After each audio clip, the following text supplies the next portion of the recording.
ಎಲ್ರಿಗೂ ನಮಸ್ಕಾರ. ಇನ್ಫೋಸ್ಟ್ರೀಮ್ ಯೂಟ್ಯೂಬ್ ಚಾನಲ್ಗೆ ಎಲ್ರಿಗೂ ಸ್ವಾಗತ. ಸೊ ಇವತ್ತಿನ ಈ ವಿಡಿಯೋದಲ್ಲಿ ನಾವು DFA ಕನ್ಸ್ಟ್ರಕ್ಷನ್ಸ್ ಬಗ್ಗೆ 3 ಪ್ರಾಬ್ಲಮ್ಗಳನ್ನ ಸಾಲ್ವ್ ಮಾಡ್ತಾ ಹೋಗೋಣ. ಸೊ ನೀವು ಇನ್ನೂ ನಮ್ಮ ಯೂಟ್ಯೂಬ್ ಚಾನಲ್ಗೆ ಸಬ್ಸ್ಕ್ರೈಬ್ ಆಗಿಲ್ಲ ಅಂದರೆ ಪ್ಲೀಸ್ ಸಬ್ಸ್ಕ್ರೈಬ್ ಮಾಡಿ. ಇದೇ ರೀತಿ ಇಂಜಿನಿಯರಿಂಗ್ ಕಂಟೆಂಟ್ಗೋಸ್ಕರ ನಮ್ಮನ್ನು ಸಪೋರ್ಟ್ ಮಾಡಿ. ಸೊ ಇವತ್ತಿನ ಮೊದಲನೇ problem, construct the DFA that accept the string that start with A or B, either A or B. ಅದು ಎ ಇಂದ ಸ್ಟಾರ್ಟ್ ಆಗಬೇಕು ಅಥವಾ ಬಿ ಇಂದ ಸ್ಟಾರ್ಟ್ ಆಗಬೇಕು, ಯಾವುದರಿಂದನಾದ್ರೂ ಸ್ಟಾರ್ಟ್ ಆಗ್ಬೋದು. ಆ ಥರದ್ದು ಒಂದು ಸ್ಟ್ರಿಂಗನ್ನು ನಾವು ಡಿಸೈನ್ ಮಾಡಬೇಕು. ಹೇಗೆ? ಆನ್ಸರ್ಸ್ನ ಬರೀತಾ ಹೋಗೋಣ. ಸೊ ಸೊಲ್ಯೂಷನ್, ನಮಗೆ ಕೊಟ್ಟಿರುವಂಥ ಸ್ಟ್ರಿಂಗ್ ಏನು? ಸ್ಟ್ರಿಂಗನ್ನು ಯಾವುದರಿಂದ ನಾವು ಕನ್ಸ್ಟ್ರಕ್ಟ್ ಮಾಡಬೇಕು? ಎ ಮತ್ತು ಬಿನ ಯೂಸ್ ಮಾಡಿಕೊಂಡು ಕನ್ಸ್ಟ್ರಕ್ಟ್ ಮಾಡಬೇಕು. ಸೊ ಲ್ಯಾಂಗ್ವೇಜ್ ಏನಾಗುತ್ತೆ ನಮಗೆ? Language L = A + B. ಯಾಕಂದರೆ ನಾವು ಏನಾರು ಯೂಸ್ ಮಾಡ್ಬೋದು, ಬಿನಾರು ಯೂಸ್ ಮಾಡ್ಬೋದು. ಅವ್ರೇನಂತ ಕೊಟ್ಟಿರೋದು? Starts with A or B. ಅದಕ್ಕೋಸ್ಕರ A + B, A or plus ಅಂತ ಅಂದರೆ ಆರ್ ಅಂತ ಅರ್ಥ. ಪ್ಲಸ್ ಅಂದರೆ ಆರ್. ಸೊ ನೆಕ್ಸ್ಟ್ ಇದನ್ನು ಹೇಗೆ ಡಿಸೈನ್ ಮಾಡೋದು? Starting Q0, next Q1. ಇಲ್ಲಿ ನಮಗೇನಂತ ಹೇಳಿರೋದವರು? Starts with A or B. A ಇಂದ ಸ್ಟಾರ್ಟ್ ಆಗ್ಬೋದು ಅಥವಾ ಬಿ ಇಂದ ಸ್ಟಾರ್ಟ್ ಆಗ್ಬೋದು. A, B, ಎ ಇಂದನಾರ ಸ್ಟಾರ್ಟ್ ಆಗಲಿ, ಬಿ ಇಂದನಾರ ಸ್ಟಾರ್ಟ್ ಆಗಲಿ. ನೆಕ್ಸ್ಟ್ ಈ Q1 ಸ್ಟೇಟ್ನ ನಾವು ಫೈನಲ್ ಸ್ಟೇಟ್ ಅಂತ ಡಿಸೈಡ್ ಮಾಡೋಣ. ಯಾಕಂದರೆ ನಮಗೆ ಸ್ಟಾರ್ಟ್ಸ್ ವಿತ್ ಎ ಅಂತ ಆದರೆ ನಮಗೆ ಅದು ಸಾಕು. ಸ್ಟಾರ್ಟ್ಸ್ ವಿತ್ ಎ ಅಥವಾ ಸ್ಟಾರ್ಟ್ಸ್ ವಿತ್ ಬಿ, ಎರಡರಲ್ಲಿ ಯಾವ್ದು ಸ್ಯಾಟಿಸ್ಫೈ ಆದ್ರೂ ಅಲ್ಲೇ ನಿಂತ್ಕೊಂಡ್ರೂ ಸಾಕು. ಸೊ ಮುಂದೆ ಇಲ್ಲೇನಾದರೂ ಮುಂದೆ ಸ್ಟ್ರಿಂಗ್ ಕಂಟಿನ್ಯೂ ಆಗ್ತಾಯಿದೆ ಅಂದರೆ A × B, AB ಏನಾರ ಬರಲಿ ಮುಂದೆ. ನಮಗೇನು ಬೇಕಾಗಿರೋದು? ಸ್ಟಾರ್ಟಿಂಗಲ್ಲಿ ಎ ಮತ್ತು ಬಿ ಬೇಕು, ಎ ಅಥವಾ ಬಿ ಬೇಕು. ಎ ಅಥವಾ ಬಿ ಆಯಿತು. ಸೊ ಇವಾಗ ಟೇಬಲ್ನ ಕನ್ಸ್ಟ್ರಕ್ಟ್ ಮಾಡೋಣ.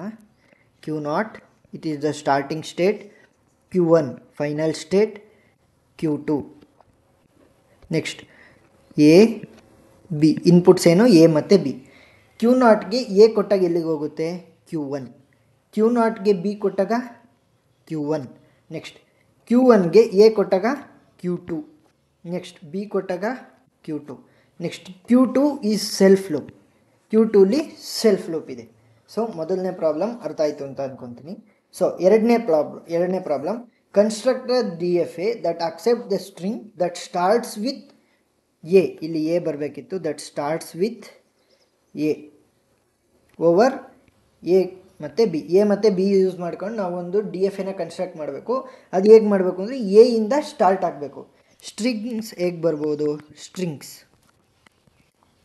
ಒಂದು ಎ ಬರ್ಬೋದು, ಯಾಕಂದರೆ ಸ್ಟಾರ್ಟ್ಸ್ ವಿತ್ ಎ, ಅಲ್ಲೇ ಎಂಡ್ ಆಗ್ಬೋದು. ಎ ಬರ್ಬೋದು, ಎ ಬಿ ಬರ್ಬೋದು, ಎ ಬಿ ಎಷ್ಟಾರ ಬರಲಿ, ಬಿ ಎಷ್ಟಾರ ಬರಲಿ ಆಮೇಲೆ. ಆದರೆ ಸ್ಟಾರ್ಟ್ ಮಾತ್ರ ಎ ಇಂದ ಆಗಬೇಕು. ಸೊ ನಮ್ಮ ಲ್ಯಾಂಗ್ವೇಜ್ ಏನಾಗುತ್ತೆ? ಸ್ಟಾರ್ಟ್ಸ್ ವಿತ್ ಎ, ಅದ್ರ ಮುಂದೆ ಏನಾರು ಬರ್ಬೋದು. ಏನಾದ್ರು ಅನ್ನೋದನ್ನ ನಾವು ಎಕ್ಸ್ ಅಂತ ತಗೊಳ್ಳೋಣ. So x belongs to a, b star. ಈ ಸ್ಟಾರ್ ಏನಕ್ಕೆ ಅಂದರೆ ಎಷ್ಟು ಸಲಿನಾರು ರಿಪೀಟ್ ಆಗ್ಬೋದು. ಈ ಸ್ಟಾರ್ ಇದ್ದರೆ ಅಲ್ಲಿ ನಲ್ ಕೂಡ ಬರ್ಬೋದು, ಅಂದರೆ ಎ ಅಲ್ಲೇ ಎಂಡ್ ಆಗಿಬಿಡ್ಬೋದು, ಫಸ್ಟ್ನೇ ಲೆಟ್ರಲ್ಲೇ ಎಂಡ್ ಆಗ್ಬೋದು. ಸೊ ನಮಗೇನು ಬೇಕಾಗಿರೋದು? Starting with A. ಸೊ ಇದನ್ನು DFA ಡಿಸೈನ್ ಮಾಡೋಣ. Q0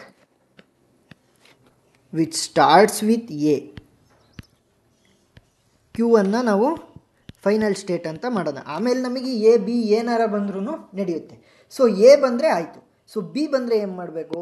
ಬಿ ಬಂದಾಗ ನಾವು ಟ್ರ್ಯಾಪ್ ಸ್ಟೇಟ್ಸ್ನ ಮಾಡೋಣ. ಬಿ ಬಂದಾಗ trap state, it goes to trap state. ಇದನ್ನು ನಾವು ಕನ್ಸಿಡರ್ ಮಾಡಲ್ಲ, ಯಾಕಂದರೆ ಇದು ಸೆಲ್ಫ್ ಲೂಪ್ ಆಗಿ ಅಲ್ಲೇ ನಡೀತಾ ಇರುತ್ತೆ. ಸೊ ಎ ಬಂದರೆ ಇಲ್ಲಿಂದ ಹೋಗಿ ಫೈನಲ್ ಸ್ಟೇಟಿಗೆ ಹೋಗುತ್ತೆ, ಇಲ್ಲ ಅಂದರೆ ಇಲ್ಲೇ ರೌಂಡ್ ಆಗ್ತಾ ಇರುತ್ತೆ. ಬಿ ಬಂದರೆ ನಮಗೆ ಫೈನಲ್ ಸ್ಟೇಟ್ಗೆ ನಮಗೆ ಆನ್ಸರ್ ಬರಲ್ಲ. ಸೊ ನಮಗೆ ಫೈನಲ್ ಸ್ಟೇಟಲ್ಲಿ ಆನ್ಸರ್ ಬರಬೇಕು. ಸ್ಟಾರ್ಟಿಂಗ್ ವಿತ್ ಎ ಆನ್ಸರ್ ಬಂತು. ಸೊ ಟೇಬಲ್ ಬರೆಯೋಣ ಇದಕ್ಕೆ. So initial state Q0, final state Q1, Q2, trap state ಅದು ಎ ಬಿ. Q0ಗೆ ಎಲ್ಲಿಗೆ ಹೋಗುತ್ತೆ? Q1. Q0ಇಂದ ಎ ಯೂಸ್ ಮಾಡ್ಕೊಂಡು Q1ಗೆ, Q0ಇಂದ ಬಿ ಯೂಸ್ ಮಾಡಿಕೊಂಡು Q2ಗೆ ಹೋಗುತ್ತೆ. Next Q1 is self loop. Q ಒನ್ಗೆ ಎ ಮತ್ತು ಬಿ ಕ್ಯೂ ಒನ್ಗೆ ಹೋಗುತ್ತೆ. ನೆಕ್ಸ್ಟ್ Q2 ಅದು ಕೂಡ self loop Q2 Q2. So ಈಗ ಮೂರನೇ ಪ್ರಾಬ್ಲಮ್ಗೆ ಹೋಗೋಣ. So construct the DFA that accept the string that starts with A and end with B. Start A ಇಂದ ಆಗಬೇಕು, ಎಂಡ್ ಬಿ ಇಂದ ಆಗಬೇಕು. ಸ್ಟ್ರಿಂಗ್ ಏನೇನು ಬರ್ಬೋದು? ಸ್ಟ್ರಿಂಗ್ ಎಕ್ಸಾಮಲ್ಲಿ ಬರಿಬೇಕಾದ್ರೆ ಸ್ಟ್ರಿಂಗ್ ಬರಿಬೇಕು, ಲ್ಯಾಂಗ್ವೇಜ್ ಬರಿಬೇಕು, ಟೇಬಲ್ ಬರಿಬೇಕು, ಡಯಾಗ್ರಾಮ್ ಬರಿಬೇಕು. ಸೊ ಸ್ಟ್ರಿಂಗ್ ಏನು ಬರ್ಬೋದು? Starts with A, end with B, ಎರಡರದೇ ಆಗ್ಬೋದು. ನೆಕ್ಸ್ಟ್ ಎ ಬಿ ಮಧ್ಯೆ ಏನಾರ ಬರಲಿ. ಸೊ ಈ ಥರ ಸ್ಟ್ರಿಂಗ್ ಆಗುತ್ತೆ. ಸೊ ನಮಗೆ ಲ್ಯಾಂಗ್ವೇಜ್ ಹೇಗೆ ಬರುತ್ತೆ ಅಂದರೆ ಎ ಎಕ್ಸ್ ಬಿ. ಈ ಎಕ್ಸ್ ಏನು? ಎಕ್ಸ್ ಬಿಲಾಂಗ್ಸ್ ಟು ಎ ಕಾಮ ಬಿ ಸ್ಟಾರ್. ಎ ಕಾಮ ಬಿ ಸ್ಟಾರ್, ಎ ಮತ್ತು ಬಿ ಏನಾದರೂ ಆಗಿರ್ಬೋದು. Starts with A, end with B ಅಷ್ಟೇ ಬೇಕಾಗಿರೋದು. ಸೊ ಇದಕ್ಕೆ ನಾವು DFA ಡಿಸೈನ್ ಮಾಡೋದು. Q0 starts with A, Q1 ಆಯಿತು. ನೆಕ್ಸ್ಟ್ ಎಂಡ್ಸ್ ವಿತ್ ಬಿ, ಇದನ್ನು ನಾವು ಫೈನಲ್ ಸ್ಟೇಟ್ ಅಂತ ಮಾಡೋಣ. ಸೊ ಇಲ್ಲಿ ಏನಾದರೂ ಇಲ್ಲಿ ಬಿ ಬಂದರೆ Q2 ಹೋಗುತ್ತೆ, ಅದೇ ಎ ಬಂದರೆ ಇಲ್ಲೇ ಇರುತ್ತೆ. ಇಲ್ಲಿ ಎ ಫಸ್ಟ್ ಸ್ಟೇಟ್ ಎ ಬಂತು ನಮ್ಗೆ ಆಲ್ರೆಡಿ. ಮಧ್ಯೆ ಏನು ಬಂದ್ರೂ ಓಕೆ, ಆದರೆ ನಮಗೆ ಫೈನಲ್ ಸ್ಟೇಟ್ ಬಿ ಬರಬೇಕು. ಅದಕ್ಕೋಸ್ಕರ ನಾವು ಫೈನಲ್ಲಿಗೆ ಬಿ ಕೊಟ್ಟಿದ್ದೀವಿ. ನೆಕ್ಸ್ಟ್ ಇಲ್ಲಿ ಏನಾಗುತ್ತೆ ಅಂದರೆ ಇಲ್ಲಿ ಬಿ ಬಂದರೆ ಮಾತ್ರ ಸೆಲ್ಫ್ ಲೂಪ್ ಆಗುತ್ತೆ, ಯಾಕಂದರೆ ಕೊನೆಯದು ನಮಗೆ ಎಂಡ್ಸ್ ವಿತ್ ಬಿ ಬೇಕು. ಆದರೆ ಎ ಬಂದರೆ ಏನಾಗುತ್ತೆ? ಎ ಬಂದರೆ ನಾವು ಇಲ್ಲಿಗೆ ಕಳ್ಸೋಣ, ಎ ಬಂದರೆ Q1ಗೆ ಕಳ್ಸೋಣ. ಅವಾಗೇನಾಯಿತು? A B starts A B, ಅವಾಗೇನಾಯಿತು? Starts with A B. ಇಲ್ಲಿ ಬಿ ಬಂದರೆ ಇಲ್ಲೇ ಎಂಡ್ ಆಗುತ್ತೆ, ಅಥವಾ ಇಲ್ಲೇನಾದರೂ ಎ ಬಂದರೆ ಮತ್ತೆ ಇಲ್ಲಿಗೆ ಹೋಗಿ ಮತ್ತೆ ಬಿ ಬರುತ್ತೆ. ಮಧ್ಯದಲ್ಲಿ ನಮಗೆ ಏನು ಬಂದ್ರೂ ನಡೆಯುತ್ತೆ. ಸೊ ಇಲ್ಲಿ ಸ್ಟಾರ್ಟ್ಸ್ ವಿತ್ ಎ ಆಯಿತು, ಆದರೆ ಬಿನ ನಾವು ಹಂಗೆ ಬಿಟ್ಟಿದ್ದೀವಿ, ನಾವೇನು ಕೊಟ್ಟಿಲ್ಲ. ಅದನ್ನೇನು ಮಾಡೋಣ? ಟ್ರ್ಯಾಪ್ ಸ್ಟೇಟ್ಗೆ ಕೊಡೋಣ. B goes to trap state, that is Q3. ಇಲ್ಲಿ ಏನಾರ ಬರಲಿ, ಬಿನಾರ ಬರಲಿ. ಸೊ ಇವಾಗ ಟೇಬಲ್ ಡಿಸೈನ್ ಮಾಡೋಣ. Initial state Q0, Q1, Q2 is final state, Q3. Next A ಮತ್ತು ಬಿ. Q0ಗೆ ಎ Q0ಗೆ 0 ಅಥವಾ Q0ಗೆ ಎ ಕೊಟ್ಟರೆ ಏನಾಗುತ್ತೆ? Q1. Q0ಗೆ ಬಿ ಕೊಟ್ಟರೆ Q3. Q1ಗೆ ಎ ಕೊಟ್ಟರೆ Q1. Q1ಗೆ ಬಿ ಕೊಟ್ಟರೆ Q2. Q2ಗೆ ಎ ಕೊಟ್ಟರೆ Q1. Q2ಗೆ ಎ ಬಿ ಕೊಟ್ಟರೆ Q2. ನೆಕ್ಸ್ಟ್ Q3ಗೆ ಎ ಸೆಲ್ಫ್ ಲೂಪ್ ಇರೋದ್ರಿಂದ Q3. ಸೊ 3 ಪ್ರಾಬ್ಲಮ್ನ ನಾವು ಈ ವಿಡಿಯೋದ್ರಲ್ಲಿ ಡಿಸ್ಕಸ್ ಮಾಡಿದ್ದೀವಿ. ಸೊ ಇನ್ನೂ ಕೂಡ ವಿಡಿಯೋಗಳನ್ನ ಡಿಸ್ಕಸ್ ಮಾಡೋಣ.